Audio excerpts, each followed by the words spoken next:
Баршаңызға қайырлы күн. Бүгін сіздермен өте жұмсақ болып шығатын кекстердің рецептісімен бөлісемін. Міндетті түрде видеоның соңына дейін қарап, менімен бірге жасап көріңіздер. Ең алдымен өзімізге керекті заттарды дайындап аламыз.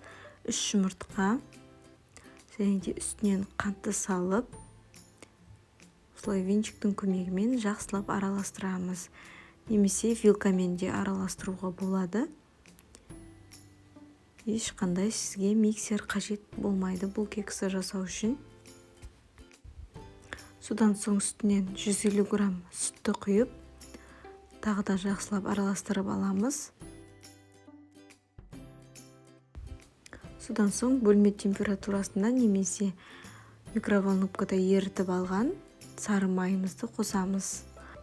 Енді осы барлығын жақсылап бірдей масса болғанша араластырып, 1 шай қасық көлемінде сода салып, аз-аздан ұнды қоса отыра араластырамыз.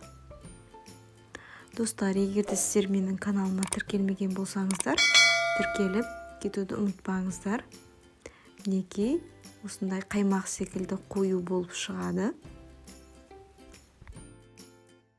Кез келген өзіңізде бар, кекс жасауға арналған ыдысқа салып жасасаңыздар болады.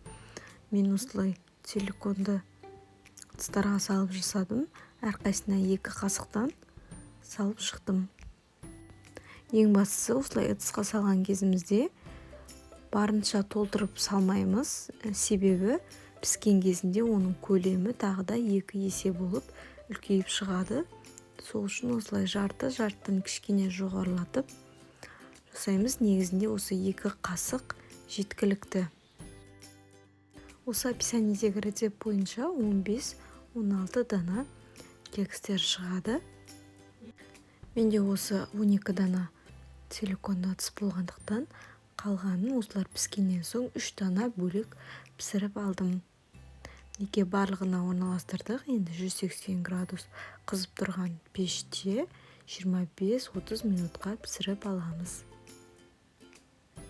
Неге біздің кекстеріміз дайын болды. Өзіңіз көріп тұрғандай көлемі үлкейіп, өте жұмсақ болып пісіп шыққан, барлық жері біркелкі болып. Міндетті түрде жасап көріңіздер. Видеоны лайк басып, комментарий қалдырып кетуді ұмытпаңыздар.